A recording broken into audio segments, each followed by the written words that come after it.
This is where we hold them. This is where we fight.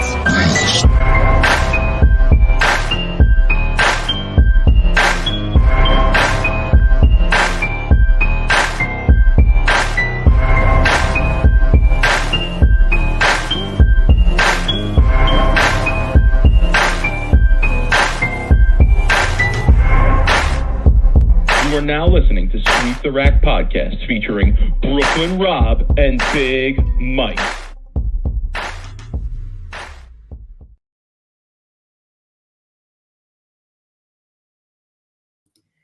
Rob, what's good, homie? Yes, sir. Another Sunday night. Let's go. Sweep the Rack. Ready. We got a big show tonight planned. Yeah, but you know what? It ain't. Let's. I mean, we got a goat in the building tonight. All right, so I'm not downplaying the show tonight, but no PBA bowling this week, so that means no rundown, no betting review, no, So like, listen, I'm happy we're getting back to bowling next week. All right, I'm happy that I hope these guys have all enjoyed their little vacation. I hope they all got their time in at home and did what they needed to do. Back to the bowling action, please. Let's go. Man. If it was up to you, you wouldn't give these guys a break. You'd be a wheelchair. Absolutely not. Absolutely. I texted a well-known professional bowler this week, and we were discussing these shows over the weekend, which I'm not sure we'll get to tonight, but we'll touch on them at some point in the near future. But we were talking about the shows over the weekend, and I was making the point, unsurprisingly, that I would much rather see a couple more small events than these particular shows that they put on over the weekend. And I told the person I was talking to, I said, son, I was just getting hot at the books. And then they go and take a 2.5 week break. Like I was on fire at the books. Okay. I was on fire at the books. And then they go and take a 2.5 week break. But listen, I'm happy that the bowling action is coming back. Happy that things are going to be back in swing. So a little bittersweet for me though, Mike, next weekend. I was signed up to bowl the Masters. And then the bicep injury, which I have some people reaching out to me about, is doing well. I have no pain, zero pain the last 2 months. So it's hard for me not to pick up a bowling ball prematurely, honestly. So I plan on probably waiting another month, May. But yeah, I'll be there actually at the Masters Friday to watch the match play. I will be in Vegas Thursday, though, but my bro's we're going to a pool party, man. You know how it goes. We're here in Vegas together. Well, I was going to ask, are you going anyway? Like, are you going to? Are you going to watch the bowling at all? Friday, I'll be there for match play. I'll be probably texting you to put some bets in for me while I'm there betting live. Okay. So I'll be rooting for people. I probably. We're going to be. Listen, Peacock's in the tournament, bro. Peacock's back in the tournament, baby. Okay? Yeah. So. Listen, the Peacocks are playing Tennessee on Thursday. I'm massive deposit going in my gambling account this week. Yeah. So I'll be hitting you up. I'll be talking to some people, see what's going on, how the shot looks, who looks good. And then, I'll be putting some bets in Friday. And then, like my only plans really to stay for Sunday for the show will be if Bill makes the show. Okay. If Bill makes the show, I'll definitely stay. If not, then I'll probably leave. But, or who knows? I know there's a couple people like Dan McClellan's bowling the Masters. Oh yeah. I mean, okay. Dan makes the show. I'm out to stage. So you never know. It's a name from the past. Dak in the chat asking if Bet Rivers had action on Mike Albee winning the Strike Fest. No, it was all taped, so no action on any of that. Dude, we would have bet on it, dude. If I was there live, I would have bet on it if I could. Yeah, no doubt. Carl Long, what's good? Saw you on the show there, Carl, hanging out. What's good? No league review tonight, Rob. Wife had parent-teacher conferences this week, so I was home with the kiddos on Tuesday night doing my thing. So no league review this week. The people will be really interested to hear what I'm going to say next. Next Saturday, I'm bowling a 9-game county tournament, all on house. Okay. God. Okay, we're gonna have to take bets on what you shoot for 9 games. I had a friend. There's two people in my life right now, two bowling buddies of mine, who if they ask me to bowl on house, I'll bowl on house just because it's them and I want to bowl. I like bowling with them.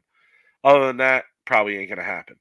But this guy asked me to bowl a little county event, singles, doubles team on Saturday. So I got you. One of those like I city got tournaments. yeah. It's county tournament. It's So I got sandbaggers. It's sandbaggers extravaganza over there. It's Mamma Mia Central. Dude, It's Mamma Mia Central, bro. I'll tell a quick little story before we bring on EJ. I bowled a city tournament years ago, and I booked at like 205 that season because I bowled on a sport pattern league that wasn't sanctioned as a sport pattern league. So they brought me in at 205. I averaged like 233 or 4 for the 9 games and wasn't even in the top 5 with a 205 book. Okay, and average 230. I had to average, I guess, like 270 something, like with handicap or something like absolutely insane in order to like win those. Like it's sandbagging extravaganza there. So get ready for it. Yeah, so I honestly, I'm just going to bowl for the day, have a good time. Yeah, have a good time, man. Have some beers. We're gonna go out. We're bowling, I think, singles and doubles. Then there's a break. We're bowling team later on, so we'll probably go out, grab some lunch, hang out for the day, make a day about it. So it'll be cool. So everybody can stay tuned for next week. I'll have a lengthy league report, not only from the sport league, but also from my experience of bowling in the county tournament over the weekend. So all right, Rob. Enough delay. We got a goat in the building, and it's actually his first time coming on the show, which is somewhat remarkable. So let's bring him on. None other than EJ Tackett. What's up, guys? Goat, future goat. How's it going? Hey, it's going great. I'm sure it is. You've been off for 2.5 weeks. Yeah, I tell you what, man. It's been a lot of bowling this year. A lot of bowling. So I was very much looking forward to this little break that they had built in for us. Are you first sleeping? Topic. Yeah, first topic. How's the family? How's the new baby? He's awesome. He's the best. He actually sleeps really well. A lot of people don't like me because every time we talk to somebody and we're like, oh yeah, we put him down at 11 or 12 and he sleeps for 8 or 9 hours almost every night, at least most nights. And everybody's like, what? Like, I don't know what to tell you. He's like the best baby ever. I don't know. I think it has a lot more to do with Natalie than me, for sure. Okay, and when you're home in these in a break like this, are you give our people an impression of how deeply involved in the dad stuff you are. Are you changing diapers? Are you? Oh yeah. Yeah. Okay. So you're deeply involved. I'm feeding him and changing diapers, and Natalie still works. She works from home. She gets up much earlier than I do, though, so she takes care of him in the morning, and then I try to get some things done around the house. I still bowl league a couple nights a week, but I'm not afraid to take over and change some diapers and feed him for sure. You bowl league? I know. What's it like bowling with EJ in league? What do you shoot in league, EJ? What are you averaging? Now I'm curious here. I think this year, actually, I'm averaging higher than I have ever this year. I think it's because I've bowled less games, but I think I'm averaging somewhere around 240. But it's not because I bowl, big sets. It's mostly because I bowl 723 every week. Could you imagine you get up to bowl, Mike, your league, right? You get up Tuesday night, it's random league night, you kiss your wife, goodbye, you go to the bowling center, and then you're matched up against EJ. Like, talk about listen, like for the people that bowl in LA, it's got to be cool. I mean, to me, that would be really cool. That would be like an awesome experience. My parents own a bowling center, and they've owned a bowling center for 25 years. So right. A lot of the people, we're in a different bowling center now than we have been. We've only been in this one for 6 years. And me and my brother are actually going to take over this summer. My parents are ready to retire and take it easy a little bit. So a lot of the people that I bowl league with, I've either known for the last 6 years in the bowling center we're at, or it's people that I've literally known since I was 4 or 5 years old. So it's not really that weird for them or me because it's just like a normal I bowl league Monday and Wednesday, and it's just a normal Monday or normal Wednesday for them and me, just because I've known them for so long. So it's not really weird at all. I've been subbing in the league on Thursday nights with one of my buddies, and I bowled there this past Thursday. It's actually MVP lanes in Fort Wayne, and I've bowled probably. I would say I've probably bowled 7 times up there, and Thursday night I bowled my third 800 out of the 7 weeks, accidentally. Yeah. So just to ask about something you commented on there, your family owned the bowling center for over 20 years, but it's not the center you guys own now. Right. So the center we're at now in Bluff, and my parents took over in 2018. Okay. Before that, we were in Huntington, where I grew up, and my parents had owned that from 98 till 2018. Okay. And did they sell the other place? They're no longer involved in the first place? Yeah, the other place actually doesn't even exist anymore. Okay. There was a group out of, I think, Noblesville down around Indy that they just wanted the land. The land was worth way more than the business just because of where it was. It's across the street from Walmart, right on a highway that runs through town. And they tore it down and built a Starbucks and a Verizon store. Ugh, So sad. So I mean, it's Yeah. it's a common story, right? I'm not Especially, surprised at all to hear you say that. So that's Yeah. cool. So was there a period where they weren't in the bowling business, or was it a transition right from one to the other? it was a transition right from one to the other. Okay. So they had sold the one business, or the first bowling center. Like the talk started in late 2017, and at the end of the league season, the 17-18 season was it for that bowling center, and then they took over in June of 2018 the other place. So there was like a month lapse between the two. Okay. All right. That's interesting. I mean, I know a lot of professional bowlers out there have a history in the bowling business, right? Families that are in the bowling business, bowling center owners. So interesting that you have that similarity as well. So you grew up in the bowling center then? Yeah. Okay. Yeah, I definitely spent more time in the bowling center than I have in my own home. Okay. Because the first thing that I wanted to ask you about is basically like, have you always been a bowling prodigy, right? And I phrase it that way because of this.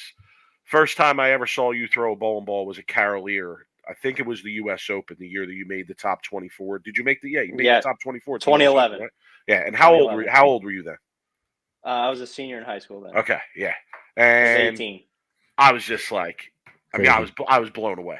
I said, this is just this. I'd never seen anything like that. And while your game was good, it wasn't the type of game that I looked and it wasn't like watching Belmo Bowl for the first time. There wasn't anything there that was like, wow, just blew me away about your game. But man, just your performance and your poise, watching you throughout that week and watching how you dealt with things and the matches and kept a close eye on you throughout that week, throughout the match play that week.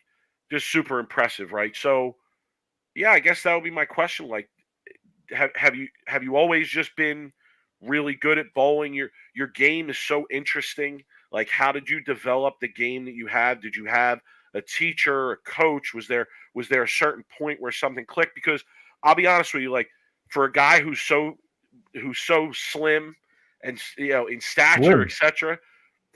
I thought you were talking about you, Mike. I thought you were talking about you. No, I'm talking about him. If there's any person where if artificial intelligence at some point in the future allows us to put something on that would allow our body to move in the same way as another person who throws a bowling ball in a certain way, he's the guy who I would want to see. What does it feel like to throw the ball the way he does? Because the power that's generated, the way you throw it, in combination with your stature, etc. I mean, it's not like he's built like Rudy Revs. You know what I'm saying? Like when I heard about Rudy Revs and then I saw him for the first time, it made perfect sense. I was like, oh yeah, no doubt he throws it like that. It doesn't add up here. So how'd you develop your game? Yeah, so my dad has been my coach my entire life. I've never really worked with anyone else. Obviously, I've been on Team USA and talked to Mark Baker and all the people that have been involved with Team USA, Brian O'Keefe. But I've never really worked with anyone else other than my dad. At a young age, I used to actually throw the ball two-handed from my chest like this because I was so little. I couldn't hold on to the bowling ball. And I got to about 6 or 7 years old, and Dad said, okay, enough of that. I'm going to drill you a ball. You're going to bowl one-handed because that's what you're supposed to do. I said, okay. And my dad kind of just taught me fundamentals of bowling and then sent me out on my own and said, you need to go figure out how to bowl your way. So, 7, 8, 9 years old, this is right around 2000. And you have guys like, Pete was huge at the time. And then Tommy came out not long after that. So those are kind of the guys that I really watched because they hooked it. So I'm like, I want to do that. So I just went out the bowl. I had free access. I could bowl as much as I wanted. So I just went out on the lanes and figured out how to bowl. And to your question, Mike, this is how I bowl. Everything that I do, nothing was ever taught. It was all just doing it and figuring out how to make the ball hook and to create power from such a small stature. I think playing golf growing up absolutely helped that because I had to figure out how to generate speed, right? From a golf swing. And I think some of that bled over into bowling. And then there's things I do in bowling that I think bled over into golf too. There's so many similarities between the two. And I think growing up playing both of those really helped develop what I do to a bowling ball. And the crazy thing is people ask me all the time, how do you do that? I'm like, I don't know. That's just how I bowl. And this is what's developed. And as I grew up, like I said, my dad was my coach. He never changed what I did. All he did was make minor tweaks to make it better. And I'm very grateful for that because everything that I do now just feels so natural. Like I'm so much on the other side of technical. I don't even know what technical is. I'm such a field player. I just go out and bowl and do what I see is in front of me and make adjustments based off of that. And it's all 100% feel when I'm doing all these things. So, like I said, people ask me all the time how you do it. And I'm like, this is just what I do. I don't know what to tell you, to be honest. Okay, so I'm going to follow up to that, EJ, because I know a lot of people probably wondering, like, well, what can they do, right? If they're an everyday league bowler, right? Or if they're once a tournament a month kind of bowler and they're looking to get to like the next level, and you were to give one piece of advice, right? And I know it's hard because like, hey, this is how I do it and this is how I've always done it. And I don't really know how I do it. I just do it kind of thing. But if you were, and I'm sure you get asked this a lot, but I would really like to give a good piece of advice to bowlers that are looking to like get really good at their game. What would you like to tell them? Yeah, what were some of the fundamentals that your dad focused on with you that got you in a position to kind of to go and develop your own game, like you said? Yeah, I mean, all the fundamentals, it's just basic bowling fundamentals. Learning. Okay, you got to get your steps in time. You got to get your swing in time. You got to be balanced at the line. All just basic stuff that we all know, right? So it wasn't anything crazy that my dad taught me that everyone else that's a teacher doesn't already know. But as far as you, Rob, with your question of what we could tell someone, I do a lot of clinics. Sean Rash does tons of clinics throughout the year. I've done several with him over the years. I always tell everybody to be the best versions of themselves because no one else can do it better than you. Because people are always trying to be like someone else. Like Mike, you want to bowl like me. Rob, you want to bowl like me. Or Bill, you're not Bill O'Neill. You're not me. You're Mike and you're Rob. It's figuring out how to be the best version of yourself and not trying to be like someone else. Well, I've done the worst version of myself, so I agree with that. No offense to Bill, but I'd rather bowl like you, EJ, than Bill. I'm just saying. I'd rather throw messengers at the 10 like every other shot than Bill flat 10ing. Hey, look, There's two commonalities between the both of them. We both win major championships, and I like that's it. what matters at the end of the day. Well, speaking of majors, I'm glad you brought that up because this is a good transition for me. There's one major you haven't won yet, and I There's two. know what you've won the Two. TOC, right? Mhm. You won the players. No, You never won I the lost. players. I lost Yeah, to you lost to Bill by Bill. 1 pin, Rob. Oh, damn it. I thought I had a good. I was doing my research. See, people, where's Virgils now? Is going to get on top of me for not knowing my shit. Okay, so two majors you haven't won, but the Masters is coming up next week, right? Yeah. How hard of a major is that to win compared to the other majors because of the format? And is this a tournament that is kind of on your radar where you're like, I want this before my career is over? Well, yeah. I mean, I want to win the Super Slam, obviously. So I need to win the players. I need to win the Masters. I've always said the Masters is the easiest and hardest major to win. It's the easiest because if you get a good draw, it's really easy to make the show. But it's hard if you get a bad draw. Like last year, I didn't have a very good draw. I think my lowest set I bowled last year was 680, and I was out in 4 rounds. And I bowled 700 2 of those times, and those were both my losses. So it's like, what are you supposed to do? So that's why I've always said it's literally the easiest and hardest major to win. So is that safe to say, and where these best of 7 formats that we love so much as fans because we love betting on them, we love the excitement of the matches, is that safe to say a bowler of your level isn't a huge fan of the best of 7 formats because it is a more luck of the draw than it is skill? And I'm not just saying skill, but you know what I mean. It's more draw than it is anything. You're asking this of a guy who leads like half of the events, more than half. So, I think. Of course, his answer is going to be no here. I mean, if it was up to him, they'd bowl total pinfall all the way through the last game of the event, and he'd probably have double the titles he has now, which is 6 because he has a shitload of titles already. So, I mean, come on. I mean, like, if anything, the other guys are happy that they're bowling those of it because, and you know what? I do like the match play format, but here's what I like about the other situation is that you would constantly see the same names over and over and over and over and over again on TV, and somebody like EJ would become a much easier player to market full time, right?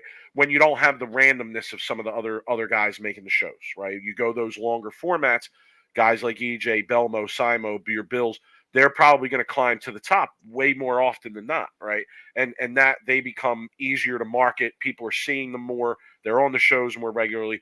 The other formats, you're going to get a little bit of randomness, but I mean, clearly, we understand. You don't even have to answer that question. So EJ doesn't have to answer. Okay, I'm glad I brought Mike in for the interview. Yeah, so just tell Rob I'm right. Just tell Rob I'm right.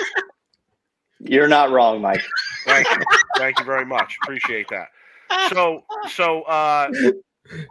interesting to me that over the last 10 plus years, right, as two-handed bowling has really hit the scene heavy, there's been a lot of talk from a lot of bowlers, and I can mention names, I didn't mention names, but there's been a lot of talk from a lot of bowlers about one-handed bowling is dead. You can only win if you're a two-hander. Oh, they're setting the environments up for the two-handers. They want to see the two-handers on TV. Blah blah blah. And in that environment, you have been extremely dominant. And I know that your rev rate compares to a two-hander, so some people are going to argue that. But you still put your thumb in the ball. So what has your mindset been with that conversation going on in the background? My mindset is I don't give a shit. Honestly, whether you throw it with one hand, two hands, no hands, use your feet, I don't care, because it comes down to can you make the shot or not, and that's what bowling is all about. Can you make the shot when you need to make the shot? Don't care how you do it. There's a million different ways to bowl, and I think that comes from just being a golfer and watching golf my whole life. There's no one swing that's the best swing is the one that gets the hole or gets the ball in the hole the fastest. That's the best one. So in my opinion, in bowling, it's who can knock down the pins in the least amount of shots. That's all it is. And I don't really care how you do it. And I think, as time has gone on and people have gotten so caught up with the two-handed stuff, I think it's played to my benefit because I just don't care. I go out and focus on what I'm going to do instead of focus on what a two-hander's doing. Don't care. I just go bowl and try to bowl the best that I can. Mike, EJ had my mentality when I was like 16. I wish I could have carried that mentality. Like put you in front of me. I don't care. I'm going to steamroll you. That's really what the mentality is and should be. That's the killer mentality, Mike. I mean, really, like put you in front of me. I don't care how you throw it. You could kick it, whatever. Like I'm steamrolling you. That's the bottom line. So it's funny. Well, I mean, in conversations that I've had with bowlers who are of that mindset, of the two-handers, I say the same thing. I'm like, listen, if you're worrying about them, you already lost. You should really be worried about what you need to do to surpass them. Whatever that is. Maybe it's not rev rate, but to make better shots, to repeat the shot better, whatever it may be. But yeah, I mean, I just know for a fact that there's, and I'm not going to say it's a large contingent, but that there's definitely a group of people on tour who have been on and off tour over the past decade or so who have been of that mindset of like, oh, this is just, it's a two-handers world now. And I watch guys like EJ, I watch guys like Bill, and I say, no, I mean, if that's the way you're looking at it, I feel like you're looking at it incorrectly because you got at least those two guys, and I could probably give you a few more examples as well, who are one-handed and are still competing at the absolute highest level that you can possibly compete at out there. So definitely something that I wanted to ask about. Tell me if I'm wrong here. You're wrong. Okay. That Larry Bird, right? They called Larry Bird, the hick from French Lick. Yes, that was the nickname they had for Larry Bird. Are you just a country boy who's good at shit? Is that who you are? Because like I've heard you're really good at golf. Obviously, you're great at bowling. Look at this guy. Look at this. I'm right. I am right. Like I picture you riding around on the tractor all day, working your ass off on the farm. Do you live on a farm? I don't have a farm, but I have 3.5 acres. So that's a farm. Where I'm from, that's not a farm. It sounds like you hit him on the head, Mike, because Natalie's agreeing. Listen. I don't live on a farm because I'm surrounded by hundreds and hundreds and hundreds of acres of actual farmland. So where I live, 3.5 acres is just, a good piece of land that you don't have to deal with neighbors. It's not a lot of land where I'm from, but it's enough to keep you busy. Okay. Well, tell me a piece of equipment you own. What's an impressive piece of equipment you own that me and Rob have probably never used? Never heard of, but you use on a regular basis. I've got 100% have one. I have a diesel 72-inch John Deere mower. Mike would like that first. You got a big backyard, Mike. In New Jersey. I have a ride on John Deere, son. Don't underestimate your boy over here. It ain't a diesel 72-inch, but I have another one that's probably more your speed. I got a little 48-incher that I use to mow the fenced-in area for the dogs, but it's also a John Deere. So I'm looking for the old John Deere sponsorship here. Listen, I mean, I didn't know shit with farming equipment, but when I needed a ride on mower, John Deere was, boy. I said, those country boys, they buy those John Deeres. I'm gonna go get myself a John Deere. So that's what I did. And now your new favorite color is John Deere green, ain't it? It is. Never giving me a problem either. It's a good piece of equipment, I have to say. But all right, no, like I don't want to stereotype, but I did want to ask because that's how you strike. You strike me as the kind of guy who is out working hard all day, probably cracking a beer at the end of the day, going to the bowling alley, getting his 3-6 games in. I mean, really, like it's just interesting to me. I often, I think about like the lives that some of the players that I don't know. I mean, I don't know you personally, and I think about, man, I wonder because I know what Bill's like outside the bowling alley, and I know what other guys are like outside the bowling alley, and I think to myself, man, I wonder what that guy's like outside the bowling alley, and I sometimes come up with my own viewpoint of what people are like. So I'm glad to hear I was at least in the ballpark on that one. That's Yeah. Well, I definitely ain't no city boy. That's for sure. good. Okay. All right. No doubt. Me No and doubt. EJ, yeah, we're complete opposites. He even made fun of me at the PBA All Star because I pronounce golf like a New Yorker. Yeah. And yeah, Well, hey, your hair gave it away. You know, where Yeah, where true. you're from. Because people where I'm from have hairlines like this because they wear hats all day. No doubt. No doubt. So you're busy, man. You're so like you Yeah. got the new baby. You got the wife who's working. You got the house to take care of. You got the bowling center that your family owns. I know you're involved in the pro shop business with Ronnie a little bit too. No. Mhm. Yeah, we have 4 shops. Oh my! Like, where you find the time, bro? What time? Man, you must keep it moving. dude, we got Yeah. hey, and we got him on the show for like 45 minutes. So Man, God, we must have caught him on the one day where he's got a free 2 hours. Oh my God! Well, hey, that's just because I haven't sent the bill over yet. All right, no doubt. look at that. Send that to Rob. Just make sure you Yeah, send that to don't Rob. worry, I'll take care of it. All right, so last year, dominant. I mean, one of the most dominant seasons we've ever seen as fans of professional bowling, right? You had Simo, who had the dominant season that he had, who in any other season, without you doing what you did last year, would have been looked at as a historical season, right? And you even topped that in the same season. As a fan, just want to say it was awesome to watch that back and forth throughout the season last season. Prior to last season, despite your resume, you had a lot of instances on TV where you had struggles, right? Mhm. Last year, the biggest difference that I noticed was that you were just shutting the door.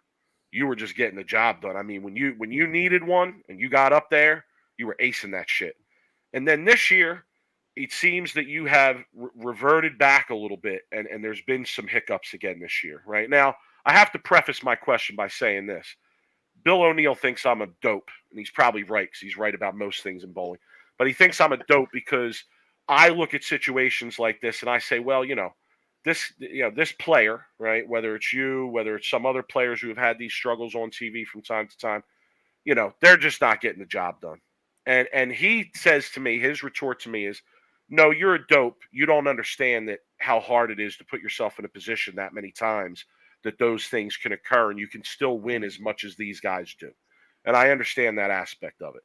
But my question to you, with that said, is, what are you thinking about in terms of some of these struggles you've had on TV? Because last year was so dominant. This year, not so much. Previous years, yes, at times, others not. Was there a difference last year? Was there something different you were focusing on or doing?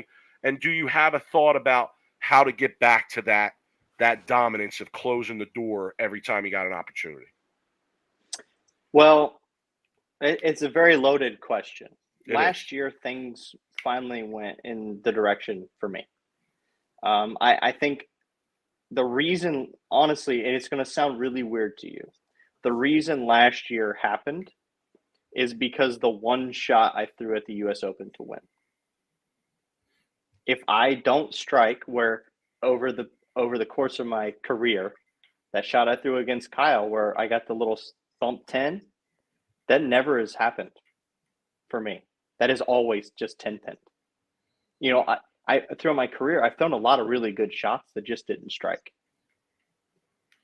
So this year, there's been a couple of times against Kyle at the U.S. Open, I had a chance. I was doing so many different things to make my ball strike. I threw a bad shot. That's on me. Nothing else I can do. I just say, hey, that's on me. I threw a bad shot. Had an opportunity. Oops.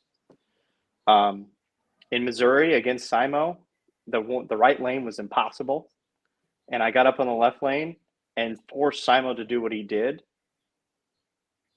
Simo threw the first shot I thought was dead aced off his hand, and it struck. The second shot was okay. I thought it was a little bit in, and I thought I was sitting right behind him, and I watched him throw every shot on that lane. To me personally, I thought he was going to 2-pin on that shot, and it struck. So that's just maybe a little bit of bad luck for me, but at least I forced my opponent to get up and actually throw 2 strikes to win. So I don't count that as a loss. That's just, I got beat kind of thing. And then the same thing happened in Delaware where I threw 1 bad shot the whole game. In the 8th frame, all I did, I hit up on it. If you go back and watch the show, the ball was perfectly on line to my previous shot on that lane. I just hit up on it and it overhooked. And then I leave the blower 7 on the left lane that doesn't force Tim to double. And then the 2 shots before that on the left lane were ring 10 and ring 10. So I look at this year, I've had a couple of instances where I could have thrown a little bit better shot. Okay. But I've also had a couple of instances that I forced my opponent to do something and they did. What are you going to do then? Right? So at the US Open, I honestly feel like if I would have beat Kyle, I probably would have won.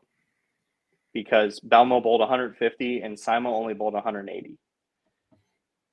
I was feeling pretty good, and I thought if I got past, Kyle obviously won and bowled really well, but if you look back at it, that match decided who won the U.S. Open, in my opinion. Yeah, and then at the time we felt that way too. Yeah, and then even in Missouri as well, when Simo got up and doubled against me, Bill only bowled 150. So if I beat Simo, I also win there. And if I do well, one of those things I controlled and the other one I didn't. But if the things go my way, now I'm sitting here with another major and another title. And now me and Kyle both have a major and a title. This conversation this whole year can be completely different. And last year, I feel like that's how it went. Everything went in my direction. The pins fell my way. Throughout my whole career, I've thrown a lot of really good shots that just never struck that cost me from winning. And when you make the show so many times, that's going to happen. The good breaks are going to happen. The bad breaks are going to happen. And I've always gone through my career as if I continue to put myself in position to be able to win, I'm going to go up and down the ebb and flow. There's going to be bad stuff that happens to me. There's going to be bad stuff that happens because of me. And there's going to be good stuff that happens to me and for me because of what I'm doing. You just have to take it all together. I look at it as a grand scheme. I've been very fortunate in my career to be where I'm at. I don't regret anything. I'm always giving 110% every time I step on the lanes. Sometimes it works out and sometimes it doesn't.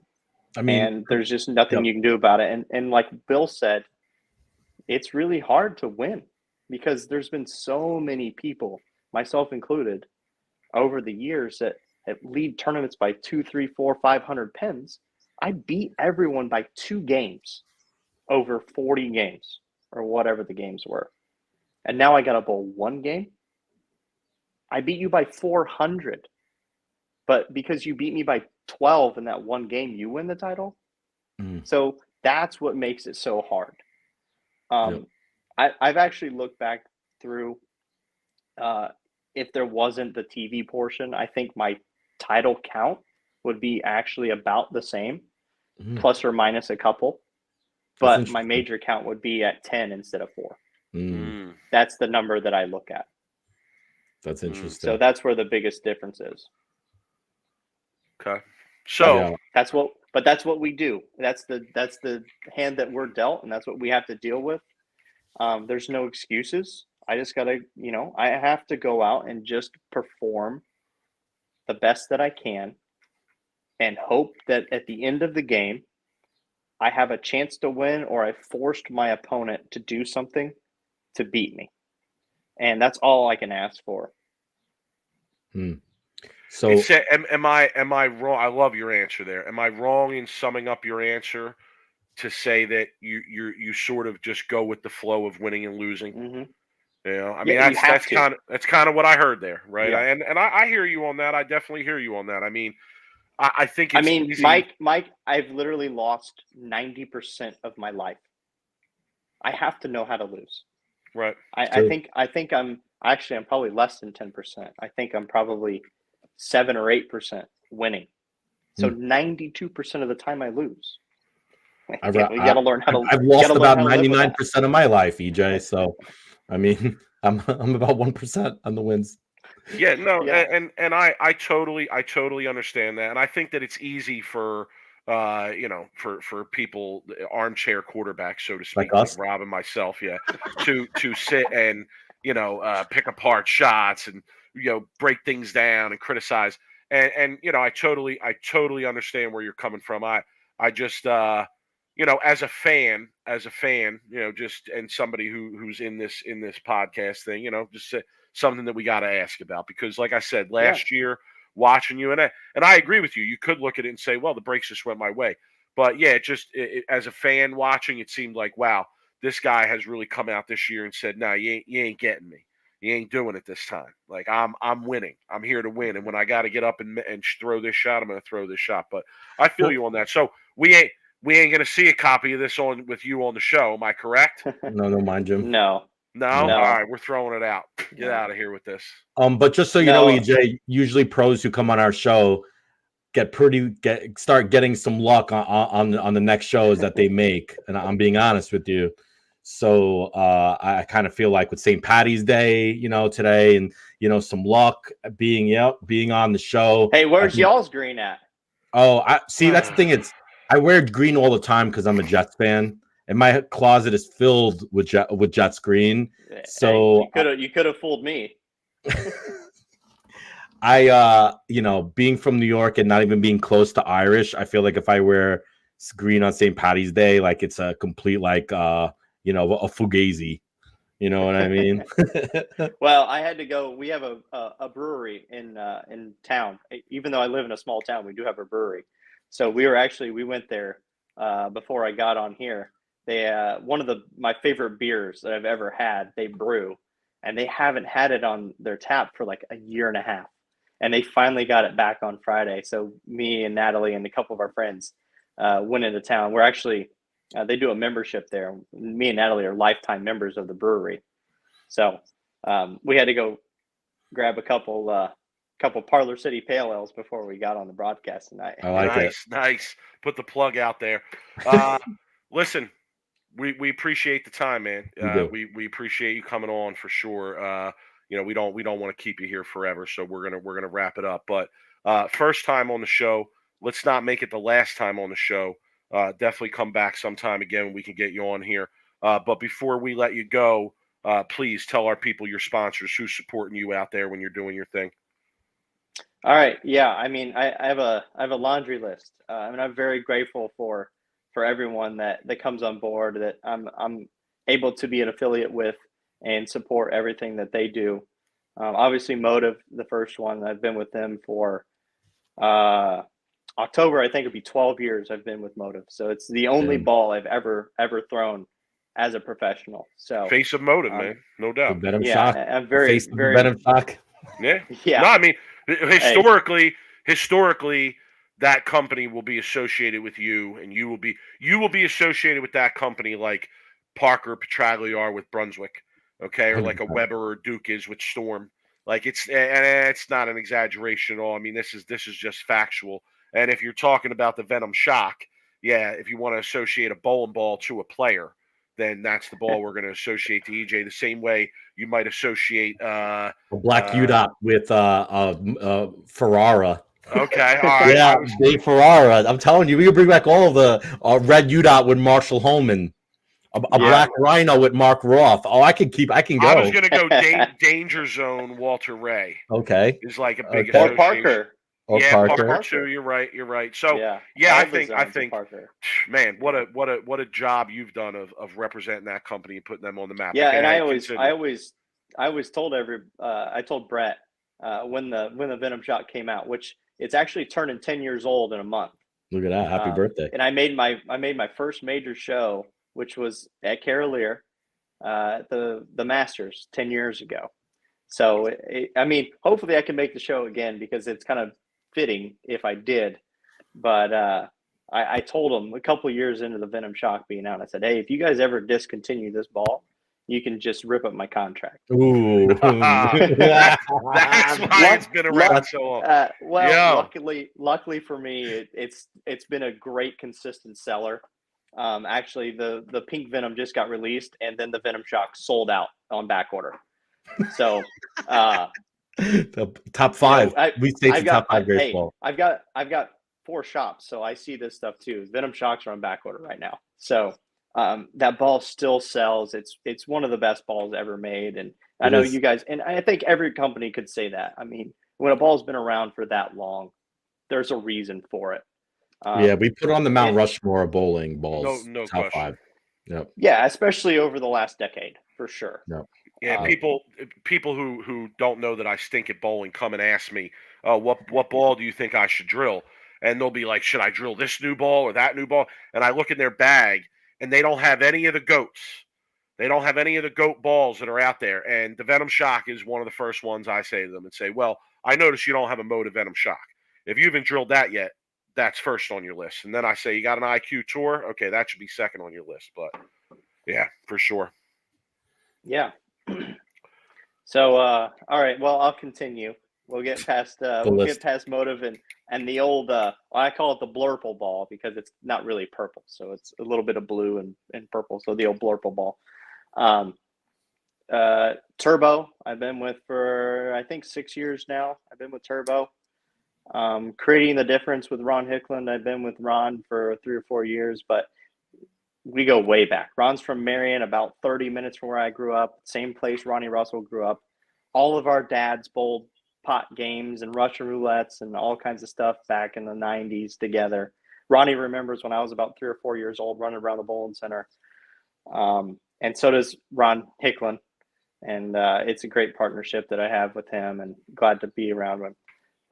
Genesis I've been with for, I think we're getting close to 10 years I've been with Genesis. It's been a long time with them. Dexter, obviously, #1 shoes in bowling, have been for a very long time. And Bowler X. Bowler X. And even those are sponsors. I'll give a very vague small teaser, but later this year, and there's probably some people that know about it already because I know at Bowler X there was an email that came out, but there will be a new shoe coming out from Dexter this year. So just a little teaser for everybody. Is EJ getting his own line of shoes? Hey, I can't say anything. Just a guess. Maybe I hit it. But there will be a new shoe coming out Ooh, later this year. And it's not super public yet, but I know there has been emails sent out because Natalie got it at Bowler X. So we will see. People might be waiting in line at 5 a.m. for the new EJs. You know, not the MJs, the EJs, you know. Yeah, hey, any J, right? And then this year I signed back with H5G with Cassie and them over there. I signed quite a long contract, signed a 5-year deal with them. I'm super happy to be back with them this year. Let's see who else we got. Maybe John Deere in the future, right? Maybe I hope John Deere. All right. Arnicare is some homeopathic products. They got some roll-on type stuff, arthritis, pain relief. They got a whole plethora of products. So if you want to go check out Arnicare, they do great. Actually, I carry it with me all the time. They have like allergy stuff. They have, if you have cold, flu, they have all kinds of homeopathic stuff that you can buy over the counter. But I carry some roll-on, stuff for muscles with me, and it definitely helps. I use it throughout the season because I bowl in so many games. I got to have something to help me out. Who else we got? Victory Bowlers, Chris Turner down in Texas. He's been a great supporter of mine. He's such a great guy. And then Tony Stewart has been a good sponsor for a few years. Both me and Sean, he sponsors. So shout out to him. And then Midway Lanes in New York, up there in Binghamton. Kyle and I do some stuff with them, and so happy to have them as a sponsor. Steve Miller, he does such a great job for his league bowlers up there. It's better than anything I've ever seen. I've been to a lot of bowling centers throughout the world and the country, and Steve does a wonderful job doing stuff for his league bowlers up there. He brings a bunch of pros in every year, has a huge party. He spends tens of thousands of dollars up there to do stuff for his league bowlers. So shout out to him. I think that's it. Got it I- all. Woo. Let me You weren't let me kidding. think about it. Let's see. Motive, Turbo, Creating the Difference, Dexter, Genesis, H5G, Bowler X, Arnicare, Tony Stewart, Victory Bowlers, Midway Lanes, and how about our Pro Shops RT Tour Experience? We got 4 of those. Yeah, plug We yourself, got one no All-Star doubt. Bowl in Indy, Pinheads and Fishers, Muncie Lanes in Muncie, and then we have one in Montana in Big Fork, actually at Rhino Page's Bowling Center at Grizzly Lanes out there in Montana. So, and then our bowling center here, Easy Bowl in Bluffton. And I think we might have got them all. I told you it was Okay. going to take up half the show, Mike. You did, The man has checks coming in from everywhere. dude. It's just raining checks. It's No, that's amazing great. though. No, It's it is. great. It's great. Like, not only do I give him credit for being able to make that happen for himself, because a lot of these guys don't have agents and people out there representing them. It's them doing it on their own. So number one, shout to you. But it's great to see people supporting professional bowlers that way, right? Even before we came on, I said I wish every player had a laundry list of sponsors that were backing them up and making it easier for them to do what they do. So shout to you. Not surprising. I mean, listen, the kid is one of the best to ever do it already, and he's still got a long career ahead of him. We enjoy watching you, man. We really do. As fans of the game, super, super awesome to watch your career kind of blossom from the start and you take it to the places that you've taken it. So as a fan of bowling, as a person who represents the fans of bowling, thank you for that. It's been incredible to watch. Safe travels. Good bowl in the rest of the season. And can we let Bill don't catch fire, all right? Just don't catch fire. we need a Why player not? of the year. We need a player of the year for our boy. All right. Well, how am I supposed to get to 7 without winning more? Next year. Like, No, every come year, on, Mike. come on. He's not in the lead going into the second half, but he's right there. I'm worried about you. I am, because if you catch fire, that's gonna take up at least 3 titles in the second half of the year. We can't really have that. We're gonna need at least one of those, maybe even a big one. So, just Hey, now listen, I would love to see Bill win a Player of the Year. I think Bill is unbelievable. I love watching him bowl. Obviously, he came out, right when I was in high school. So I loved watching Bill bowl. The first U.S. Open I ever bowled was in 2010 in Indianapolis, the one that Bill won.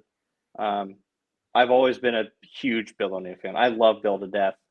He's actually one of the 2 bowlers that's better than me in my household. So if you ask my agent, Rob, which is Natalie. That's what I said. I said, hey, I said to EJ at the PB All-Star, hey, want to come on the show? He's like, you got to reach out to my agent. I'm like, all right, you have an agent? And then I thought about, I'm like, oh, your wife. Yeah. Yeah. Hey, listen, your wife. And she delivered. Shout to her too. Saw she won the Indiana State Masters. Shout to her. I mean, she's doing her thing. Well, the Queen, she won the Queens. Yeah. It was unbelievable. She hadn't really bowled since she had the baby. Not we. She had the baby. I'm just a very small part in playing of that, but she really didn't bowl much after like October. He was growing and getting bigger, and she goes, she started having a little bit of problems with her hips just from her body changing of the baby growing, and she's like, I just don't want to bowl anymore. I don't want to hurt myself. It's not like she's bowling on tour or anything. There was no need for her to go out there and hurt herself bowling. So she decided to take some time off after October, and she really didn't start bowling again at all until I would say probably end of January. So she hadn't bowled but maybe 30 games before that in the last 4 months, maybe 50 games. She hasn't bowled much at all. So the fact that she was able to go out and do that, I don't know if you guys saw it. I don't know if I put it out on Twitter or Instagram or something of her winning. I hashtagged it Supermom because who else can do that, right? No doubt. Super Bowler too. Super Yeah. Bowler, obviously. I mean, to take that kind of break and come out and win an event like that, super impressive. But yeah, she has the background. We all know that. I mean, again, like Yeah. I feel like as long as I've been following you as a bowler, I've been reading her name in various press releases from the USBC and collegiate bowling and things of this nature too. Mhm. So yeah, bowling family for sure, no question. Oh, yeah. Maybe like the biggest power couple in bowling. Ooh, Yeah, I mean that's some power some couple. serious some serious I mean, accomplishments on both there's sides. definitely some good ones out there for sure. And we actually talked about, how they did the I don't remember what they called it, but where like Ronnie and Caden and Guppy and Yeah, Kyle the and Ryan, generations. Yeah, yeah, whatever show that they did, we were like, hey, why don't they do a like a couples version of that? Because that would be kind of cool. I have Chris and Linda, and you could have BJ Moore and Tania. mm. And I Mm. think did Christy bowled right too? Yeah. Bill's She wife, won a she bowled national too. championship in So college. yeah, Bill and Christy, me and Natalie, and even Ronnie's wife Michelle, she bowled too, Oh, and still does. So Sean chiming Ooh, in. I got a good He's one. got a wife that can yeah, play there too. you go. I got a Yeah, good one. How that about the O'Keefes? Brian and Well, Okay. Shannon. Yeah. Yeah. Well, Was Brian not yeah. bowling anymore? Well, I mean, Brian never really bowled on tour. No, but he could still. I'm But sure he Shannon could probably did. still slow hook it with the best of them. My guy could hook it from left gutter to right gutter. Yeah. But I like it. Tom Clark, if you're Yeah, listening. Yeah, Make it I happen. thought it would be, they did the generational thing. I thought, maybe, hey, let's do a couples one. That would be kind of Ooh, fun. that would be cool. Get 8 couples together and bowl some matches and just have a great time. No doubt. I like We're here it. giving them ideas too. But listen, EJ, we appreciate all the time, man. You As I said, thank you again. Safe travels, good bowling the rest of the season, and we'll be watching, man. Yep. We'll see you at Thank the you guys. I Masters. really appreciate it. Thanks, No CJ. doubt. Have a good Bye. one. Yep. See ya. Rob, always. I mean, this is why we do this. Yeah, Right? I love mean, talking. like for me and you, this is why we do this. Oh, yeah. To have a when it's all said and done, he's gonna be amongst the greats ever, right? I mean, I Ever. don't think that's a stretch to say that. No. So yeah, to have him on the show for the first time, So much interesting. stuff though I could have got into. I mean, we could have had him on for 3 hours. Oh, You know? oh my God! I mean, like that's one thing I miss about the old way we used to do the show. Like when we first started out, that's all it was, right? Our show was pretty much just one long form interview with one player every show, right? But those interviews, some of them were an hour and a half, 2 hours in some instances. So yeah, we kind of switched things up, and we're not doing things that way anymore. But yeah, just interesting to hear his background, interesting to hear his thoughts on how things have gone for him the last couple of years. The highlight to me was hearing about how he developed as a bowler. Right? I mean, I think there's valuable advice there. Right? It is. Well, If it's you're interesting. listening. It's interesting, and we didn't get a chance to talk about his brother, right? Because his brother's a really good bowler in his own right. But like you look at me and my brothers, how we bowl, we all have similar styles, right? His brother is very similar to him in his style and the way their approaches and their swing. So you could just see it. It's just like you have a father who coaches, right? And you watch your brother, or he's watching you, and you develop the similar styles as your brothers, right? Because you're watching them. Me as the youngest brother, or 2 older brothers who bowled, you watch them and you want to like imitate them, right? So, we didn't get a chance to get into that, but we'll have EJ back on. That fundamental base, right? That fundamental base, and like I think that gets lost in bowling sometimes, especially in the modern game with two-handed and rev rate and fundamental base, man. I mean, Yeah. that's what made me great when I was great, was having coaches around me who taught me a solid fundamental base. Same thing with Bill, same thing with Joe Pelusic. Like, yeah, just having that solid fundamental base. So yeah, awesome opportunity to have him on and chop it up a little bit. No lies told about the Venom shock there. I mean, we talk about that bowl all the time. How good it is. That's something I'm gonna have to touch back on. Like great ball / player combos. I like right? that. Like that's a topic for the off season. It is. You know what I would have liked? I would have liked to ask him about like the urethane. I didn't get a chance to get into that conversation with him. Yeah, I think it's tough. It's all right. I thought about that too, but like Motive hasn't really been in that urethane game. conversation too Correct. much, right? They haven't. Purple been in Hammer, that Pitch space Black, too much. right? Like, Yeah, so I don't. I mean, I feel like asking him that question would have almost been like asking about another company's equipment. You know, not something that these guys really want to comment on anyway. So like, Yeah. I didn't think it was somewhere where we needed to go. But in terms of like changes to the playing environment, being that's since that has come into play, like definitely an interesting topic of conversation there. But yeah, I'm gonna bring this comment up from Lumber because he's asking what your opinion the best conditions to use the Venom Shock. I think in my opinion it's to like medium, like when they start getting a little bit medium to like dry, like when they're right around that like right around after the transition hits. Like you're not going to use the Venom Shock on the fresh, right? It's just unless you're probably EJ who could probably do it, but like you're not going to use the Venom Shock on the fresh. You're going to wait for a transition. As soon as they transition and you start having to move left when they start breaking down, and you could jump like an arrow or two left, I think is the best time to like use that Venom Shock. I had one, I loved it, and then I became a patch pirate after that, and then I wasn't able to throw it anymore, and I sold it off. So yeah, I have one in my bag. I have one in my bag right now, and I would say that I like that ball on a lot of different stuff. You can use it on the fresh though, right? I mean, I use it on the fresh. I use it on like a fresh medium pattern. I'll definitely something where I feel like I can send it to the right, and I want some strong down lane reaction even on the fresh. It's definitely definitely an option. It's versatile. Don't get me wrong, but I would have better options on the fresh. It is, and I feel like great house shot ball, amazing house shot ball, right? No doubt. And then I would say like I find that ball to be best and most effective when there's some carry down. Yeah, so I said about transition. Yeah, when there's some carry down and you can really just really roll that ball and wham on it a little bit, super effective. Yeah, it's definitely one of the greats. So, all right, Mike, I know we got some more stuff we want to get into.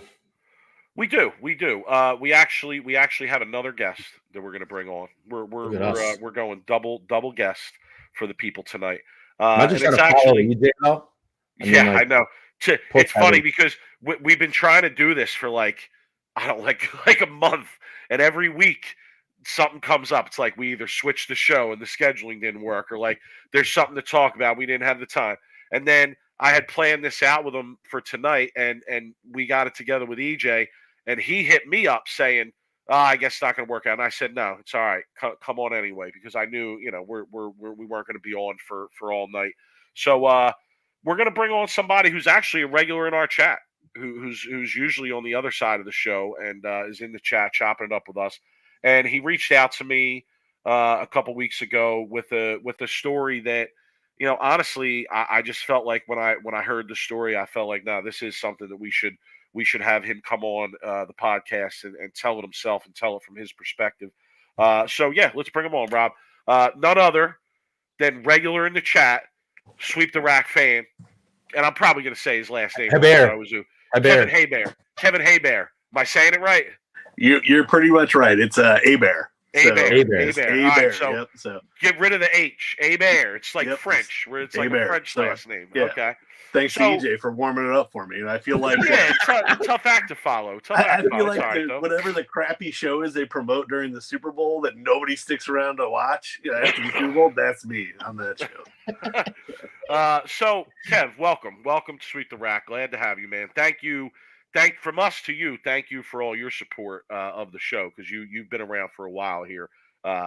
Spending time with us and coming in and chopping it up. So a few weeks ago, you reached out to me with an email, and we spoke on the phone, and you shared a story with me that's very personal to you, and it was something that I felt after you told me the story that was more than worthwhile of having you on, and telling the story yourself to the people, and if people stick around for a minute, believe me, this is something you want to hear. There's a really important message to be heard here, so stick around and we'll get to that. But Kev, go ahead. Yeah. So just to kind of set things up a little bit, for this, what went on, grew up on junior tournaments around St. Louis, Junior Travel League, there was a group of us that kind of became friends. We're pretty tight. And we all, well, not all, but 4 or 5 of us wound up going down to Springfield, Missouri for college, Southwest Missouri State, now Missouri State at the time, both college together down there. So there was, myself, Scott Krupa, Shane Gooden, Jeremy Gettle, David Jones Jr., Scott and David, they both listen to the show regularly now too. So that's cool. But, after college, when we kind of went our separate ways, Scott's a doctor out in Oregon. David went down to Florida. Jeremy lives in Tennessee. He's a research scientist. So you got all these smart guys, that were bowlers together. But one thing that we do is we always get back together every year to bowl the Greater Ozarks Open tournament in Springfield, Missouri. Same house where the tour stops at Enterprise Park and Sunshine. The guy that owns the bowling alleys was our coach in college. So, something we look forward to every year is being able to get back together for this tournament. So this past year, May, when we're getting together for the tournament, we're down there in Springfield sitting there bowling. My buddy Scott Grupus, who I think is actually the one that reached out to Rob to tell Rob how to pronounce my name. So Scott's a doctor, and we're sitting there like bowling team event. He kind of glances down at my wrist on my right arm, and he's like, "Hey, you should get that checked out." And I was like, "What are you talking about?" So I had a mole on my wrist that had been there like my whole life, but apparently there's some elements of a mole that if some things start changing, you need to get checked out, which at the time I was pretty ignorant to all this stuff. Didn't realize, how serious, things could be when you start having changes in your skin. So I was like, okay, I take it seriously and I'll look into it. And of course I can get back home, dragging my feet a little bit. And then over the summer, I hadn't bowled the summer league in like 20 years. Summer league, I needed the time off, but my buddy, Brad Pollard and his wife Heather, they own Shrewsbury Lanes in St. Louis, which is actually the house that Timmy Grindler bowls out of. Tim, I think, finished in the top 10 in the players earlier this year. Yeah, real nice, tournament there. But bowled this league out at Shrewsbury just because I wanted to bowl out there. My dad, who used to be a pretty good bowler in his own right, he riding out there to league with me a couple times just to hang out. And he's on me about this spot on my wrist. He says, "Hey, you got to get that checked out." So next week we're on the way to bowling. Did you call the dermatologist yet? No, I didn't call the dermatologist. So I got to stop you for a second because part of what I heard in this story is like you're like a lot of people, you're like a lot of guys, right? Like, you should get this checked out, but you don't go, you don't take it that seriously. You delay. Oh yeah, whatever. It's not a big deal. It's not a big deal, right? And I think that when you told me this story over the phone.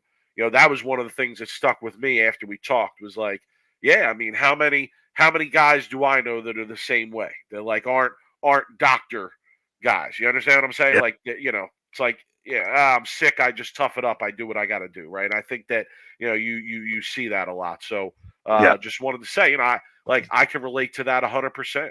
I can relate to that 100%. Like I probably have done that with my own shit too much. So, definitely something that I want to highlight there for the people. But go ahead, Kev. Continue. Yeah, man, that's part of the reason why I'm telling this story is because I dragged my feet on going to the doctor. So I finally got around making an appointment with the dermatologist, which at the time I did not realize how hard it is to get in with a dermatologist and some specialists these days. It can be months and months out. One dermatologist I tried to go to was 7 months out to get an appointment, but wound up getting an appointment in November. Dermatologist says, yeah, we should take that spot off. It definitely has some of the signs that we need to look into. Well, sure enough, it comes back as at least stage 2 melanoma. So I've got cancer. And at the time, I didn't understand how serious skin cancer was, especially melanoma. I just thought, hey, it's on your skin. If you don't deal with it for like 30 years, maybe it's bad. No, melanoma is a big deal and can move quick. So then got in with the surgical oncologist at WashU Medicine here in St. Louis, one of the top surgeons in his field. And I couldn't believe this guy's definitely never been asked this question, but I was like, hey man, after you do this, how long until I can bowl again? Cause I got to go to Vegas in early March for nationals. And he was like, oh, do you wear wrist brace? He was, knows nothing about bowling, but he was like kind of excited to answer the question. So told me about 4 weeks. So wound up having this surgery in late January where they went in and you can kind of see some of the scar here. It's not the greatest right now, but I have a pic you sent me too. there's the picture of it right after surgery. A few days after. Nasty. So yeah, it's pretty nasty. My man It was did my armpit, cutting up in there. lymph nodes took out. I dodged a bullet. There was nothing that made it to my lymph nodes, so that was the big deal. That's what stopped it at stage 2. Otherwise, it would have been more. But I just feel like I have an obligation to kind of tell this story, let people see what went on. I mean, yeah, the surgery is nasty, but stage 3 or 4 cancer would be way worse. And I really owe it all to bowling, and that my buddy Scott pointed out while we were at this tournament, and then my dad kind of reinforced it on the way to stupid summer league, which I never bowl, and otherwise I probably would still be just walking around with this mole that looks a little funny, and could be a lot worse. But things to look for. They call it ABCDE of like basically dermatology or skin cancer. So they're looking for asymmetry, border, color, diameter, and evolving in like a mole. Those are the things. If any of those things are going on with a mole, you need to get it checked out. So if you see somebody, friend, family, whatever, and something doesn't look quite normal, say something. Let them go get it checked out. Encourage them, because it could take months to get out there and do it. But it might have saved my life, man. Bowling might have saved my life in a weird way. So yeah, and it's funny, like those connections you make through the game. Yeah, right. Absolutely. Those connections you make through the game, like that was another part of this story that struck me. Was like, you make these connections through the game when you're a younger person, right? And you keep in touch with a lot of those people that you make connections with through the game, and to have to have a connection that you developed through the game impact you in that kind of way, is a very interesting and meaningful thing. But Rob, I'm going to throw it to you, because if you followed this show for any length of time, Rob is a cancer survivor as well. I am. So go and ahead. I spoke to my college campus for Relay for Life, because I was diagnosed with testicular cancer. And that wasn't fun. Obviously, though, I didn't have any bowling friends tell me I had it. That was self-diagnosed. No cup checks before weird games. That would have been strange.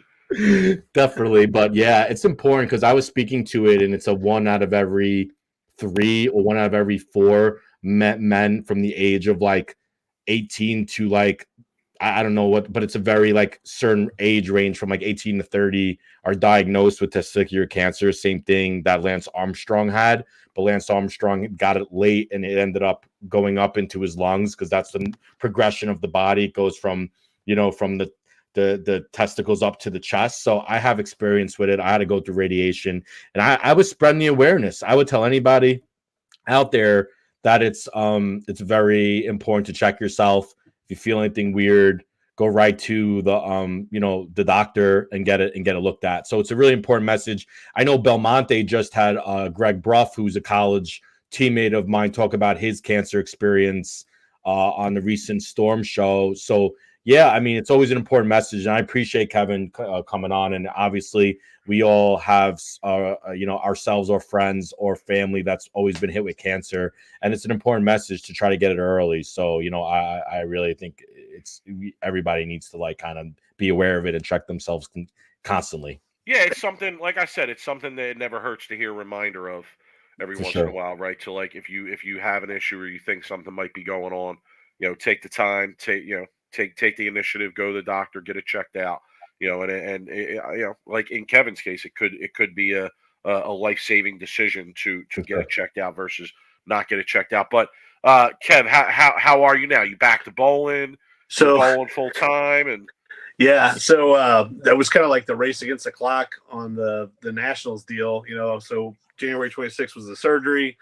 I was leaving for Nationals on the 7th of March. He said about 4 weeks, so it didn't leave me a lot of ramp up time there. So I bowled a couple times before going to Nationals. Let's just say Nationals was pain, misery, and depression would be a good description of my bowling this year. God, I love that. I mean, honestly, it was partially because I wasn't sharp. Hadn't been bowling of course.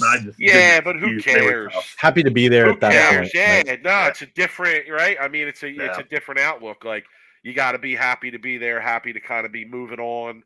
You know, I'm sure Yeah. like to you, it had to be sort of a marker of like, all right, I'm turning Yeah. over a leaf here. You know, so it's great to hear. Who cares how you bowl? It's Yeah. great to hear that you got to do that you got to go have that experience and you know, and go you know, go bowl with your boys, you know, rather than Dr. Scott, he was there bowling with us in Vegas. You know, the Okay. first time he got the bowl nationals in about 12 years. So it's kind of cool, like a full circle thing of him, you know, getting to bowl again with us. So it was good deal. Shit, drinks were on you for the week, I hope. I did owe him. So Yeah. yeah. So he definitely saved me there. But yeah, man. And then, you know, nationals is just, it's cool. You know, like I know, Mike, I think if you've not really bowl regularly at nationals, like we got to get you bowling, man. Like, you know, Nah, he doesn't. You know, he don't leave the state. He don't leave his zip code to bowl. Do you want to? man. I mean, if you want to know why, I'll tell everybody the truth. Why? It's because number one, I'm a mental case to bowl with, and no one wants to bowl with me. That's number I'll one. bowl with you. I think it'll be a train wreck. It'll be No awesome. one wants me on their team. I'm I'll bowl possibly with like you, the man. worst person to have on your team because I'm that negative and you know, just it's not good. And number two, yeah, I honestly I don't think I'm good enough to go out there and bowl. Oh Like my I'm God. not going out Kevin, there. if you saw 98% of the bowlers bowling there, But you- Oh that's my what I was God. just gonna say. Like, if I'm going out there, I'm not going out there to just donate and give my money away and call it a vacation. Dude, Okay, like yeah. that's if I'm going 98% out there, I want to seriously be able to. What? I'm not saying win, but compete. You know, compete. Like Well, guess what? I'd have to look at it closer to. You have give to a go there strict to do it definition of first. What that means, but yeah. You gotta go. You gotta Yeah, go do it. no. I mean, Yeah. I personally hate the tournament, and I could go on a tangent about it, but Yeah. it used to be good. It's not I got great lots anymore. of thoughts about nationals and some of the things, the divisions, I mean, thank God they're changing the 4 on a pair for singles and doubles, so it feels like you're sprinting through 6 games. You know, there's all kinds of things that they do goofy out there. Oh, I know what I need to tell you guys. So when I emailed you last year about the pullout game, I think you. I was just gonna say, this. I only want to go to play the pullout game. That's why I'll go. So the pullout game is not happening this year. We have the spare Oh, change shocker. game this year. Shocker!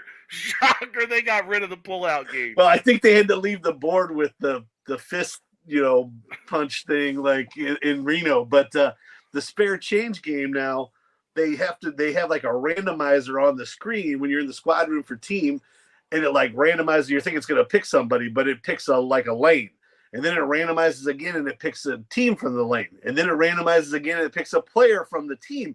You're like, oh, cool. Well, you know, Jimmy won $200, right? No, now Jimmy's got to walk up front and drop a puck down the Plinko board up front to decide how much money he gets.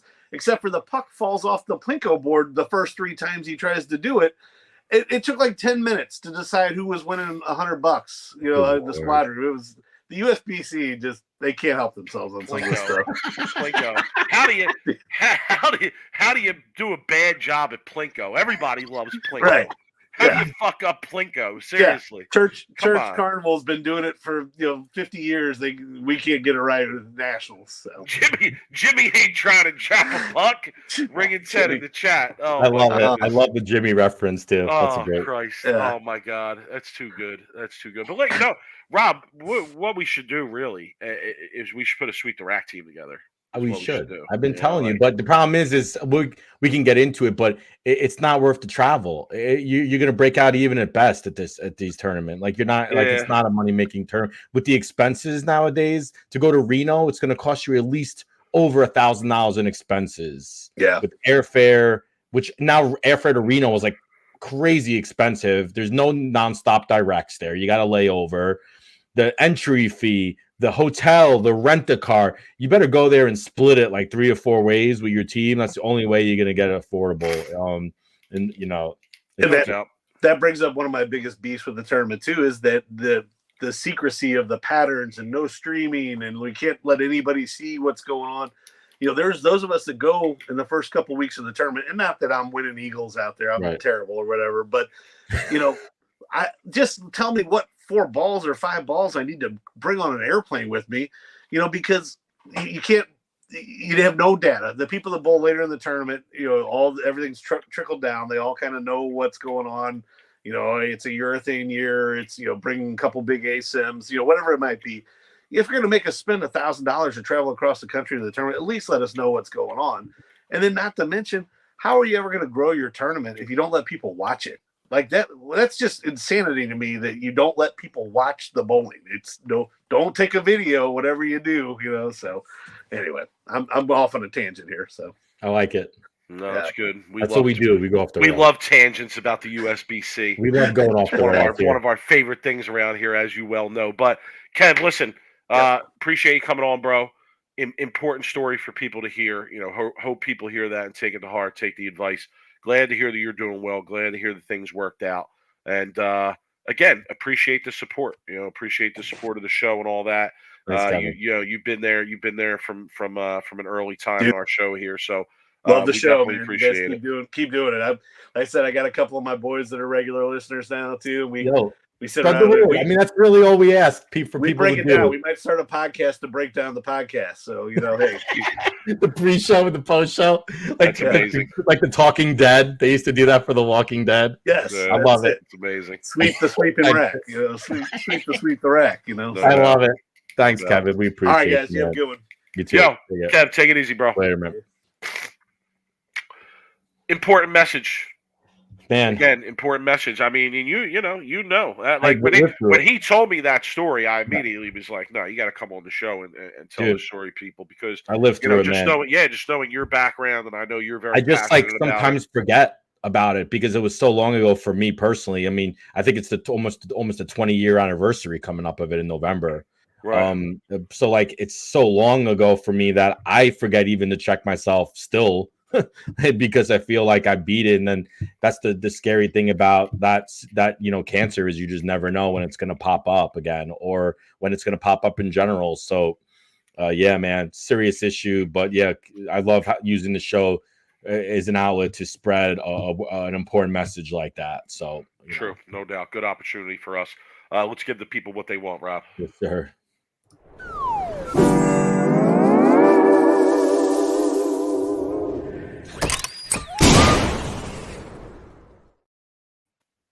Real quick before we get into it, sorry about not being able to get to a lot of the comments tonight. The chat has been buzzing.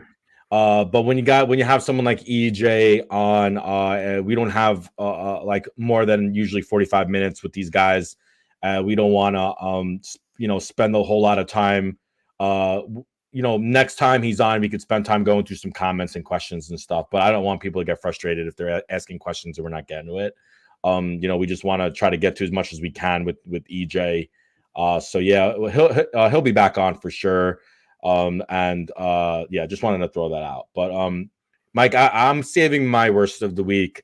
My worst of the week is a really good one this week. I think a lot of people are going to get a good laugh out of it. So I might as well just go into it since I'm hyping it up. So the one thing I'm very excited about my worst of the week is the fact that this worst of the week got posted and it was taken down. And I love those posts because when I see a good one, I'll take a snapshot of it. And I took a snapshot of the worst of the week like 2 minutes before it got taken down. So I was all excited about it. And I even tweeted about it, and people were reaching out to me and be like, oh, send it to me. I'm like, absolutely, I'll send it to you. Okay. So worst of the week is the gift that keeps on giving, the Bowling Science Forum.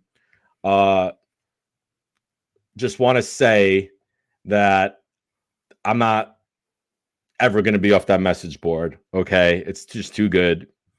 Too much stuff going on there. Tracy Lorenz. Okay. Congrats. You're getting worst of the week. You should be very happy. Go tell all your friends on Monday morning at your office. If your spare ball is so accurate, why not throw it first? I've never understood the concept of the spare ball or bringing multiple balls to the lanes. I used one ball, an average between 210 and 220 for a decade. Guys worry so much about technology. If they just learn how to bowl, they wouldn't need all of that technology. When I was a league bowler, if a guy showed up with 6 bowling balls, I knew I had him beat before we stepped on the lanes. I know plastic balls don't break as much as a resin ball, but if you don't break your wrist, if you don't break your wrist or don't get fingers into the shot, resin balls don't break either. Just learn how to bowl. You'll save a lot of money. P.S. Do baseball pitchers get a different baseball if they want to throw a fastball, a curveball, or a slider. So I actually responded to this person. I did before I got taken down, and I'm pissed it did get taken down. I wrote, how about this?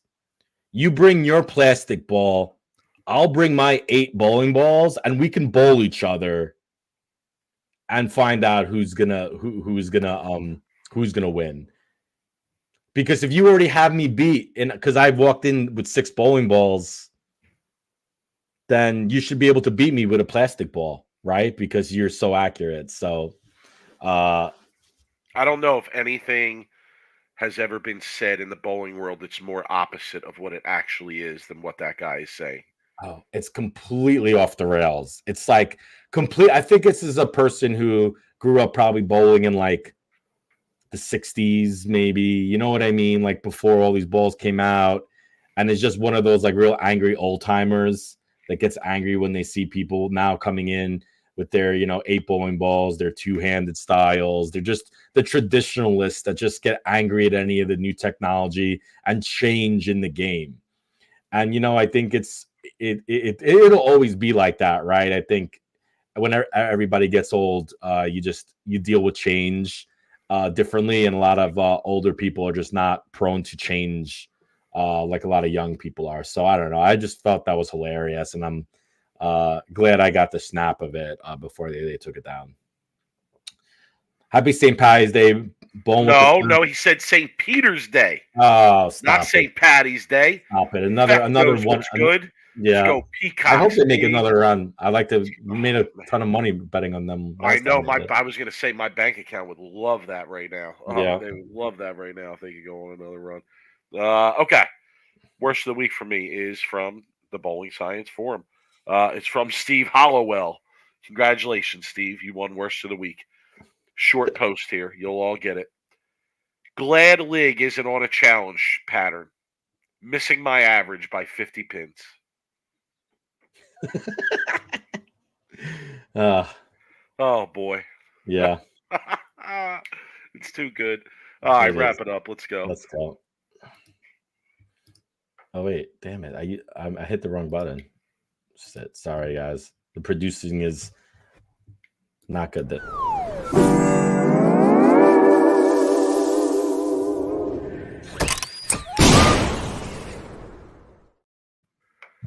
All right, Rob, final thoughts. I got a couple. All right, go for it. Bowling the House counties next Saturday. Pray for me. Go Peacocks is another one of my final thoughts. Glad to get back to professional bowling. Gonna need a monster bankroll for the Masters because there's just gonna be a sick amount of action on Bet Rivers. I can just sense it. They're gonna do some diabolical betting arrangements. I can just see it coming. So, those are the things I'm focused on. Yeah, excited about the Masters. Excited about going there for a day or two, see some peeps. Good luck to your brother. Brother will be out there. Go Jeff. Brother will be out there. I will be not bowling, so it'll be a little bit tough for me to be there watching. But I've accepted it already, and I'm over it. I'll just be happy to see some friends, see a lot of people I haven't seen in a really long time. And I don't know if we'll ever really talk about the PBA All-Star shows, to be honest with you. I'm going to preface it and say, like, next week when we go on, it'll be probably, I don't imagine us going on Thursday, but next Sunday. St. Peter's is playing Thursday. I'm out. Yeah, we're not going to be probably going. So I'd imagine Sunday, and I'd imagine we'd be talking more Masters than we are PBA All-Star show. Look, I'm going to sum it up. We'll touch on it. I'll sum it up in a few. Yeah. 2 minutes, really. There's really not a lot of. There isn't. It's for fun. It's for the fans. It is what it is. They get some of their highest rating. Is it for the fans? I'm not sure that it is. Whatever it is, it's not for the hardcore for the corporate nonsense. Here's a good question from Rob. If I bowl Bill in match play, who are you rooting for, and who are you betting on? I'm betting on Bill, no question. No offense, Jeff. Well, Jeff would get amazing odds though in the sports book. Still so bet Jeff on will be Bill. at least a plus like 500 easy bowling Bill. Who am I rooting for? Who am I bet? I'm not betting the match because that's just it's just not happening. I won't put you. Who am I rooting for? I will be at the bar drinking, not rooting for either one of you. Let's just put it like that. I'll just be drinking. But that's a very tough question. Everyone wants to know what Jeff's arsenal is. If you look, Jeff's a glorified patch pirate. Okay, he'll tell you all about his equipment. Ball review patch pirate. The worst type of patch pirate. You're lucky I got so much respect and love for you, bro. Yeah. He'll post his picture. Don't worry. He'll put it on every Brunswick message board there is. He's gonna tag everybody. He was smart. He would do a video on his YouTube stream about his equipment because a lot of people want to know. So Jeff, there's a good idea. Post your arsenal. Post some videos of you, drilling or whatever it is, and give the people what they want with your arsenal. But yeah. So anyway, all right, Mike. Great show.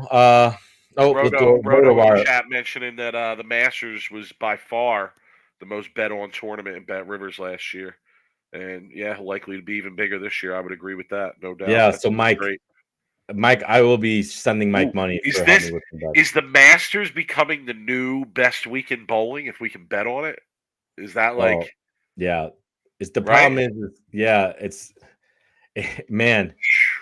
I'm not a fan of the person who has to do the odds for the first round of matches because that's going to be really hard to do because there's going to be a lot of guys like they probably don't even know, Juicy. And I'm not going to start saying names because I don't want to ruin some good odds. I don't want to ruin some good odds for us. I know. Follow on social media. We'll be putting some info out. I might throw some pics out when He's I'm at there. Brooklyn Rob 11. I'm at the 215th. We've been hot lately. Follow your people on social media. We appreciate everybody joining us tonight. Shout to EJ for the time again. Shout to Kevin for joining us as well. Shout to all of you for showing up in the chat. We greatly appreciate it. Don't be afraid to hit the subscribe button. Don't be afraid to share a word about the podcast. Let people know. Tell your friends. No doubt. Tell a friend. Get them to tune in. Rob, we'll see everybody next week. See you guys.